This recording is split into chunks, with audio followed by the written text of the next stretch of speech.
Hello, good morning, good afternoon, good evening, wherever you are in the world. Welcome to the Business Brunch, live on LinkedIn, YouTube, Facebook, across the world. I don't know where you're watching this, but hello. And it's our birthday today. Happy birthday to us. Happy birthday to us. We are a year old. I mean, not obviously us, but the show. We're much older than that. Oh, look at the wrinkles. But yeah, we are much older than that. But we've been going for a whole year, ladies. A whole year. Isn't that amazing? It is amazing. It is amazing. I know when we started this a year ago, it was. I look back at some of the first shows. Oh my god! I mean, we've really evolved, and actually, we've just updated our strapline as well to connect, learn, and evolve, because it is all about an evolution, and the show is evolving too. So, in the last year, we've shared with you over 40 hours worth of content. Ideas, examples, learning, knowledge, inspiration, skills, and some of that we did ourselves. And a lot of that came from our lovely guests as well too. And we're going to continue doing that. But because when we started this, we wanted to be your working from home team. We still want that. But we did a lot of waffle. It was kind of to make people feel safe and comfortable because they were working from home alone. Now we're moving towards the hybrid model. Most people are not working from home every single day. And we also know that everyone's really, really busy and doesn't necessarily have 45 minutes over lunch to sit there and consume all these bites of wisdom and knowledge that we're sharing. So we are going to make some changes. They're all on my post that I wrote this morning. So go and have a look at that on LinkedIn if you haven't seen it yet. The show is going to be shorter. It's 30 minutes. It's going to be more concise. It'll be bite-sized chunks of just lovely learning and knowledge for lunch or brunch or whatever you're eating or not eating. And we're going to cut straight to the point. So we will literally start with a hello, who we are, which we'll do in just a second, because some people are stumbling across this for the first time and haven't got a clue who we are and what we do and why they should even tune in or stay tuned in. And we just want to make this even more useful, more helpful, more valuable for more people for the next year, and keep providing quality content, quality learning, quality knowledge, information, and inspiration to those that want to grow, develop, learn, evolve, and also connect with each other. I think that about covers it, doesn't it? I will just quickly introduce myself and then hand over to my amazing co-hosts, Vanessa and Melinda. But I'm an executive coach, and I focus on helping senior leaders and executives develop the mindset and the skill set to allow them to be the best leaders they can be, run the business as well as they can do, and achieve phenomenal results with the confidence as well as the competence that they've already got. So that's really my bag. I've just written a book on taking control of imposter syndrome, which will be out at beginning of 2023. And I'm sure I will be droning on about that merrily for quite a while. Vanessa, who are you? Where'd you come from? Where you come from? I'm on blind date. Is that blind date? That's going back a few years. I'm really showing my age. Goodness me. Right. I'm Vanessa Ashworth. I'm a B2B marketer. That's my thing. And I step in to make you or your company stand out. So that's that in a nutshell. That's what I do. It's all about value propositions, customer journey mapping, and all those wonderful things. If you look back at any of our YouTube channels or LinkedIn, you'll see all the different things that we've talked about over the past year, and helping you make stand out on LinkedIn too. That's been quite a thing, isn't it? And doing videos, the confidence to do videos. So that's who I am in a nutshell. Melinda. And actually, just a very good point, Vanessa, is that everything we've done is recorded. So there's so much, I guess, free learning there for you to find, to use. So if you can't find it, get in touch with one of us. We'll direct you to different places to find everything that we've already covered. Just before Melinda carries and tells us who she is, make sure that anyone watching is telling us who you are in the comments. Please do say hello, and we'll read those names out shortly. We should say hi. Melinda, who are you? Hi there. My name is Melinda Ward. I am the Director of Consulting Solutions and Managed Services for Helm 360. And to this show, I am bringing a background in consulting, implementations, business transformation, technical transformation, digital transformation, all of the transformations.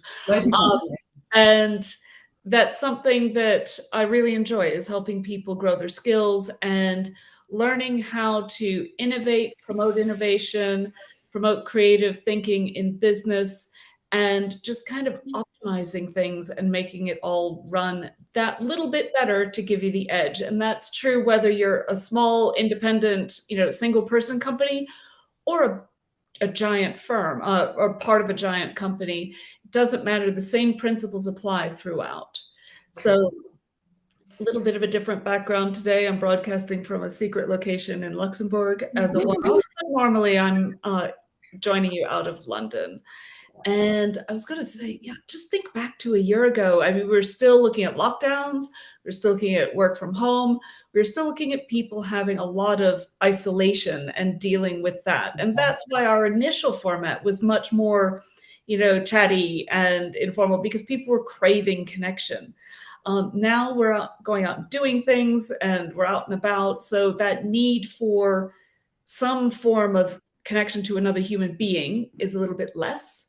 But the need for knowledge and learning is actually greater, because right now with all the negative news that everybody is seeing, there's added pressure to do more with less. Yeah. And so we're optimizing our show to help you do more. God, she said that so well, didn't she? Very good. Very good. The secret location is working for you, Yoda. And if you didn't see last week's show, don't be surprised if you look back at it and see Melinda as Yoda and Vanessa as a huge bear monkey thing. Gorilla. I was a gorilla. Sorry, gorilla. Anyway, listen, 7 minutes has gone already. We love to talk, but we are going to get to the point. So say hello if you're out there. Let us know you're out there. We asked you today what questions you got from us. You've got You've got a coach, you've got a marketer, you've got a strategist. It sounds like a sort of a joke. They walked into a bar. What questions have you got for us? We have questions. We've already had some questions, but anyone out there? I can't see what's in the comments, so let me know. Is anyone saying hello? Oh, right. Well, we have. Sorry, go for it. So Kimberly's here and she says congratulations. That's our first day. And Johnny Walker, it's a shame he's not here. He could sing. Oh, he's singing to us. You have a gorgeous voice, Johnny. Thanks, Johnny. Thank you. Okay, so ladies, looking into 2023, before if you're watching this and you've got questions for us, please just ask. But I've got a question for you, Vanessa, and it's something quite close to my heart at the moment, because I'm really trying to figure out marketing. I'm not a marketer, and I'm a one-woman band. Mm-hmm. What do we need to do in 2023? I mean, what are we getting wrong? What are we getting right? I've got lots of questions, but just talk to me about, help me. What do we need to do to be better at marketing? So it's all about cutting through the noise, isn't it? It always is, because there's a lot of content out there. And the answer to being visible is getting content out there to get eyes on you. But there's a lot out there. And because of that, because of this need to be more visible, there have been lots of ways for people to fast forward that. So there's, you see now artificial intelligence content generators to create content for you. People have been doing lots of performance marketing, so paying for that space on social media to be seen. And kind of cramming pages with the right keywords to get to the top of those searches. But I guess what we're seeing more and more, and what we will see more and more, is that Google and those search engines are getting wise to the tricks. Mm-hmm. And so AI content generators, for example, are great at bringing forward these ideas and creating this content, but there's very little differentiation there. So, and to make that connection, like Me, Know Me, Trust Me, if you read AI generated text, it's probably not going to have that much personality there. Mm-hmm. So what is it again? Can I ask you a question though? Because I'm sorry, this is really thick. But is AI generated content the same as automated? So if I wrote, say, 6 messages to go out to people, automated, because I haven't got the time to literally press send and go to everyone, is that, I've written them, they're my words. Is that the same as AI? No. So AI generated text. So I've not used the tools, but you can kind of plug lots of words into it, and it will spiel out a content, a blog for Really? you. Very, very nice stuff. Yes, but It's awkward. it doesn't. It's getting better, but it doesn't have that tone of voice. I was at a benchmark conference last week, and a gentleman, and I've not got his name, was talking about authorship and the importance of authorship and how this will become more important in the future. And so creating content for your brand, you want to have your name with it, your tone of voice, your personality, and then it will be seen as more authentic. We heard just this last week about Airbnb, and they've celebrated the fact that they've cut their marketing spend because they've cut out their pay-per-click on Google quite drastically. Again, they're going for brand building marketing rather than paying for that space. It isn't always going to work for everybody, because if you've got nothing to differentiate you, if you're working in a pool of everyone who looks like you, and there are lots of markets where that is the case, then you're probably still going to have to pump money in to get that visibility if you can't stand out. But I would say certainly as an entrepreneur, as a small business, you are different. You are you are unique, and lean into that for your marketing, your tone of voice, your brand, and get your style of content out there, and don't follow what other people are doing. Be unique, because that is what's going to make you stand out. Yeah, I think that there's definitely space for automated assistance for people like Sarah, who are small businesses, and maybe for an Instagram post or something like that, where you want to say, send me a DM with the word strategy in it if you want to attend a workshop. And by doing that, it would trigger an automatic response with, say, a registration form. Yeah. Right, perfect. Because someone is asking for that information.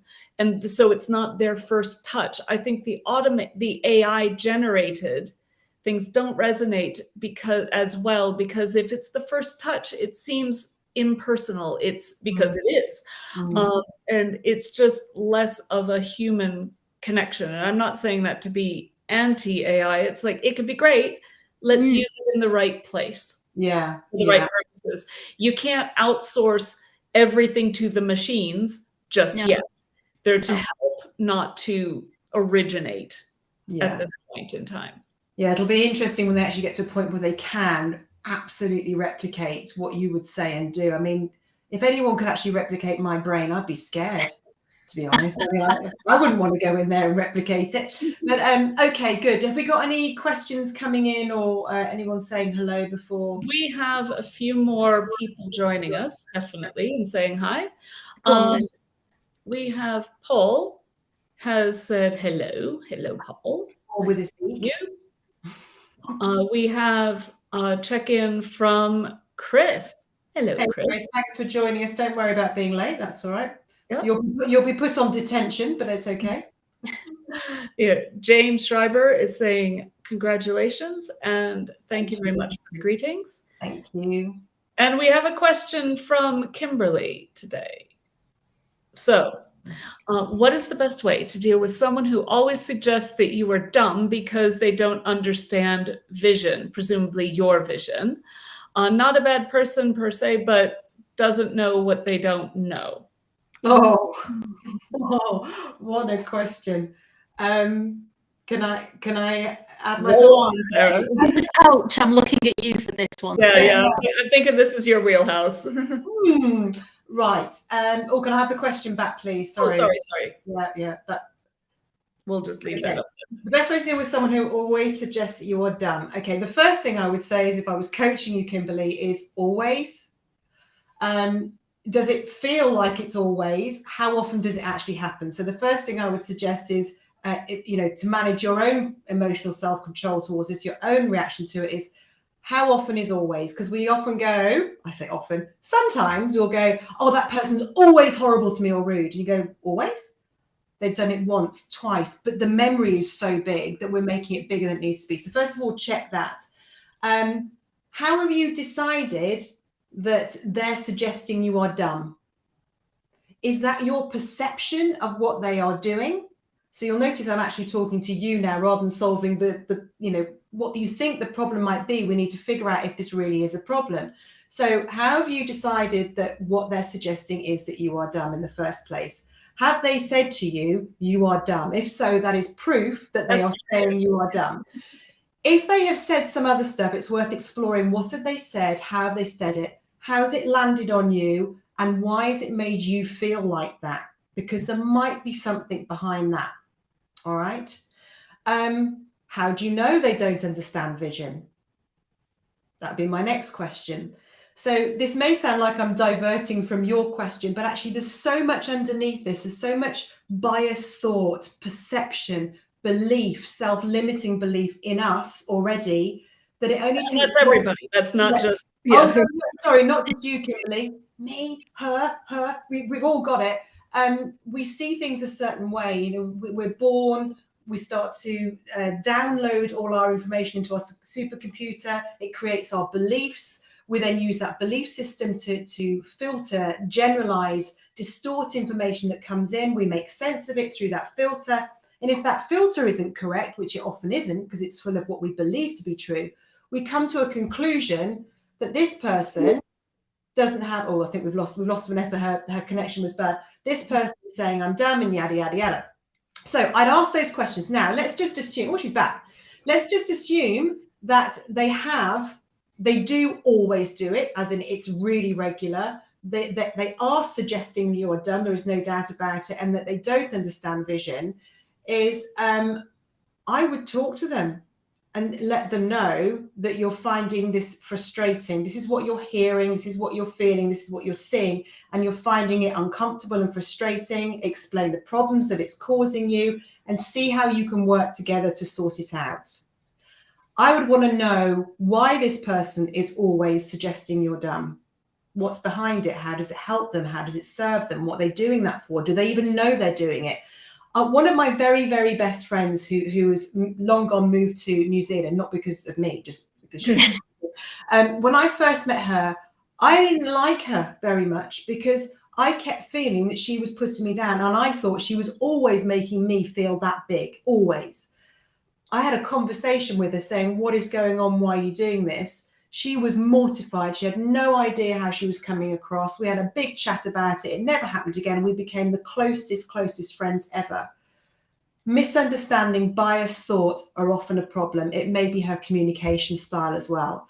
So if you don't know about communication style, versatility and preferences, have a look into that, because it may just be she's communicating in a way that's different to you, which makes you feel uncomfortable. And she doesn't know that she's doing that because you don't both know about communication versatility. Wow. Sorry, that was a lot, wasn't it? So a bit of self-coaching there, Kimberly, and then some thoughts on top of that. Hope that helps. Yeah, I mean, so it's just like if you go to like 3 people go to the cinema on 3 different days and see the same film, get together later, one person will be like, oh man, that film was amazing. Somebody else is going to say, it was all right. Yeah. And someone might be, oh, that film, what were you thinking? You know, I didn't like it at all. I nearly left halfway through. But it's funny how people can all have the same experiences, but come away with very different perceptions of it. So what is in here, this filter is incredible. And it doesn't always work in our favor. Sometimes it does. Sometimes it's really, so, you know, it'll stop you doing really bad things and causing harm. That's great. But it does lead to a lot of misconceptions and bias. Vanessa, what were you going to? Sorry. No, just, you know, obviously you're a coach and this is what you do. And so you approach that in a very different way to what I would do. But I mean, I bow to your wisdom, really. It's that whole inbuilt understanding, isn't it? It's these lenses that we put on these things where we accentuate the negativity when actually there might only be a little bit there, or there might be none there at all, but we can't help it because we are our own worst critics, aren't we? And we feel we are our own worst critic, and what you said there is spot on. It's seek first to understand. What we tend to do is because we're our own worst critics, and we've all got a little, maybe not a little bit of the imposter, but often we do feel a little bit of self-doubt. We're almost waiting to be told we're not good enough. We don't like it. Where that comes from doesn't matter. That's a whole different topic.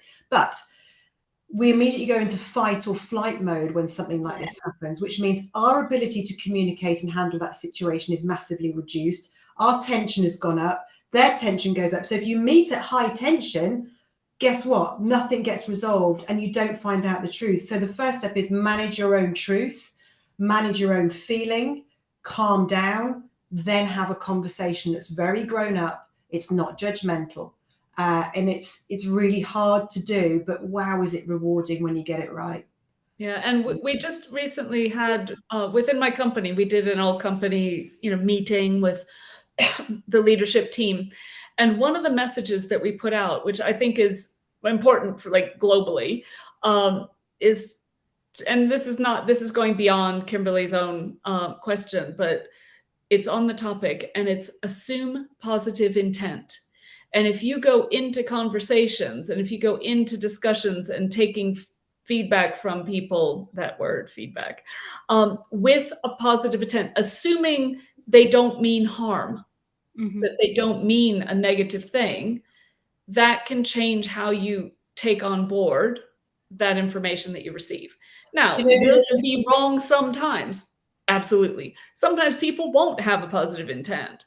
But generally speaking, if you start from the positive assumption and then get proven wrong, you're going to have much more positive results in work and in personal life, as opposed to starting with the negative assumption and wanting to be proven positive. It's much more different to prove somebody positive than to prove somebody negative. Here's the thing that I learned a while ago, which changed my perception on this, which is even a murderer, where am I going, has a positive intent. Well, look at the TV show Dexter. That was all about that. The positive intent is to cause harm. It's still a positive intent. We assume a positive intent means it's positive, as in it's a good thing. The positive bit of the intent is my intent is to do this.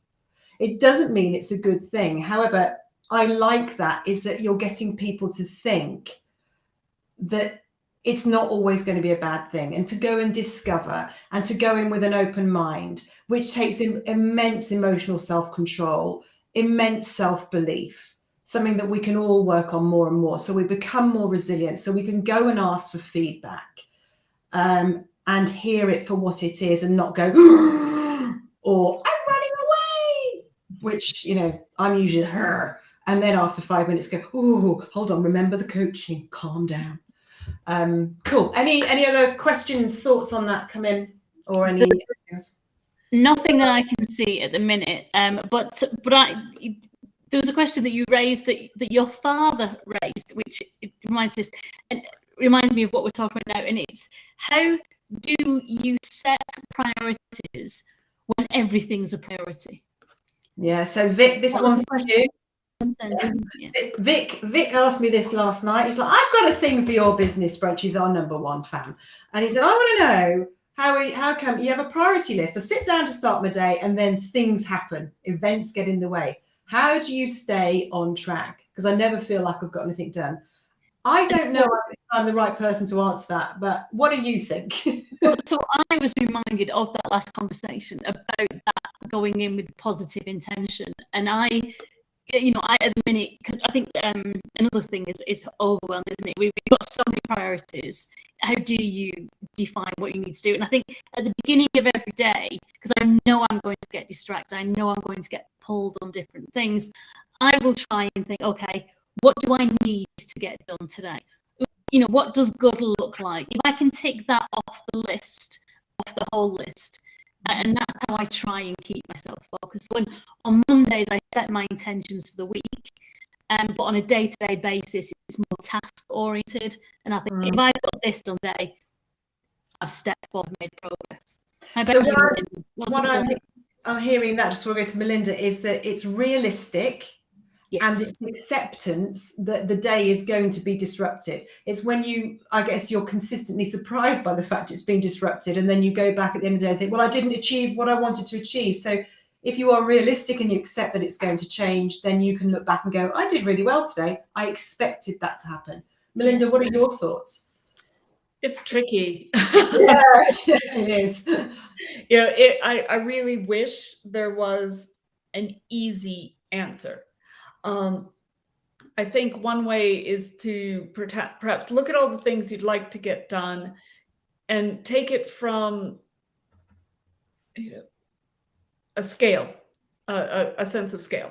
Okay, what is the definition of done for these things? Is making some progress helpful? And maybe that's something where, okay, you don't have to, it's not possible to finish a whole project today, but would it be okay, and would it be a reasonable measure of progress to do the initial outline today? Then you tick that box and move forward with a different task. So sometimes the people make these checklists, these tasks, and they make them for very big chunks of work. And that doesn't give the scope and scale to be agile and flexible when the randoms come in and take priority. And then you feel like, oh, I didn't get this big 4-hour task done. My day is a waste. But if you'd been able to break that down into smaller, say, 1-hour chunks, maybe you could say, okay, well, I didn't get half of it done, but I did make progress in this area. And that sometimes for me helps me stay a little more positive on things. And it also gives you more flexibility to move the components around. So I think, yeah, what you're saying, what I'm hearing from you then, is to look back on it and give yourself a pat on the back for the bit you have done, because we're so busy looking at what we haven't done and what we've missed out on that it can feel like a failed day, when actually it's been a really brilliant day, because we've accepted and we've acknowledged and we've been ready for the fact it's going to be disrupted. Yes, there's your answer. And making the list achievable by putting in reasonable sized tasks that can be moved around when they need to be, or reallocated to different days when they need to be, and looking at discrete deliverables to feed into the bigger tasks instead can be a useful approach and can help you feel like you're making progress. And it may also highlight areas where, depending on your individual situation, you might be able to delegate some things, maybe to a virtual PA, maybe to a colleague, coworker, whomever. There may be a few things where you can get it started and then somebody else can give you some support on that. Cool. So comments have come in from Jay, who says, good afternoon and happy birthday. Think about the word priorities. What does that really mean? You can't have several priorities, otherwise they are not priorities. That's easier said, because when you work with people, they've all got priorities and you're needed for all of them. You can't only have 3 priorities, really. Everything is a to-do list. And I suppose my problem is it's too many priorities. Like you can't, but you have tasks with deadlines, which sometimes means, as I have been, you get dragged into delivering to deadlines, but actually long-term strategic, really long-term strategic important stuff gets left. Yeah. That happens a lot. It's hard. I mean, I was talking about this with my dad last night, and we were talking about the fact you kind of have your burning bridges one, where you've got to do it or everything's going to just fall to pieces. So that's when a problem comes and you have to deal with it right away. But then, do you really have to deal with it right away, or do you feel that you should? That's the first thing. Then there's the what's going to make my business keep growing and going, and then what's nice to do. And I kind of thought, I'm sure there's a matrix. I've only got 3 boxes there, but I'm sure there's a matrix somewhere that somebody knows about. But yeah, I mean, realistically, Jay is right that you can't have that many priorities. You can have a whole list of really important things to do, but there will be a time when that needs to happen before that one. Otherwise, that one won't happen. And you've got to figure that out. And I guess if you know what you're trying to achieve in the long run, that is the real trick. Is most people don't really know what they're trying to achieve. So something that I read this week, I think probably on LinkedIn, is that we all overestimate what we can achieve in a year. We all do. When you make that yearly plan, you just go wild. But we all underestimate what we can achieve in 10 years. That's interesting, is it, looking at that long ago? Yeah. But, we're almost at the end of time. Doesn't 30 minutes go quickly? It does. That's what I was just going to say. Speaking of priorities. Listen, let's draw this to a close. We've got to do what we said. And Stephen Covey, of course he does. Stephen Covey has everything. Thank you, Jay. Can you ping that over to me if you've got it? That would be great, and we can share it on the. Actually, if you do it on the post about today's show, that'd be great. Then everyone can see it. Thank you, Jay. Next week, I was thinking we might have a little chat about getting ready for New Year's resolutions before anyone else starts talking about it. because we're all great at leaving things till the last minute, aren't we? What do you think, ladies? Either that, Hmm. or which with something that ties in with it, getting ready for the review season. Oh, yeah. Okay, listen. A lot of people are coming up on that performance review season, whether it's their half year or full year review, goal setting and professional development, but also tooting your own horn and making sure that people are clear on what you've achieved. Love it. Listen, anyone that's watching, anybody watches this on catch up, we want to make this as useful for you. Thanks, Jay. As useful for you as possible. Tell us what you want to learn. Tell us what you want to hear. Tell us who you want to hear from. Tell us if you've got something you think is worth sharing. We'll have you on the show. We're not here just to promote big brands and people with 50 million followers. We want real people talking about real stuff to other real people. Although if you have got 50 million followers, do come on. That would be helpful. Yeah, we're over time. Thank you for joining us today. Hope you enjoyed the bite-sized chunks for brunch. And we look forward to seeing you next week with some more amazing chatter and information to inspire you for your week. Have a good rest of the week, everybody. Thank you, everybody. Thank you. Goodbye. Cheers. Bye.